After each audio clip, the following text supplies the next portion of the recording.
ഗുരുവിനോട് പറയാൻ മറന്ന ഉണങ്ങാത്ത വാക്കുകൾ. ഇസ്താക്ക് മനുഷ്യത്വത്തിൻ്റെ മഹാഗുരു, എൻ്റെയും ഗുരുവായിരുന്നു. എനിക്ക് എപ്പോഴും അനുവാദമില്ലാതെ സമീപിക്കാവുന്ന ഗുരു. ഗുരുവിനോട് ഒരു കാര്യം പറയാനുണ്ടായിരുന്നു. അത് പറയും മുൻപേ ഗുരു മരിച്ചുപോയി. പറയേണ്ടിയിരുന്നത് ഇത്ര മാത്രം: ദൈവമേശു അത്തിവൃക്ഷത്തെ ശപിച്ച് കരിച്ചു കളഞ്ഞത് ഒരു കാര്യം പഠിപ്പിക്കാനായിരുന്നു. സകല വൃക്ഷങ്ങളെയും സർവത്തെയും ഒരു വാക്കിൽ കരിക്കാൻ കഴിവുള്ളവനാണ്. ഒരു വൃക്ഷം മാത്രം കരിച്ചു കാണിക്കുന്നു.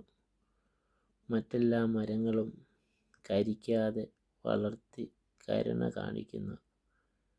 മരത്തെ കരിക്കാൻ മാത്രമല്ല, കരിച്ചതിനെ കരുത്തോടെ വീണ്ടും തളിർപ്പിക്കാനും കരുത്തുള്ളവനാണ് താൻ എന്ന് പഠിപ്പിക്കുവാനുമാണ് ഒരു തെറ്റും ചെയ്യാത്ത ആ പാവം അത്തിയെ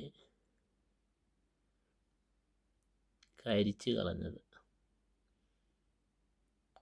ഒരു ലാസറിനെ ഉയർപ്പിച്ചവന് കരിയാൻ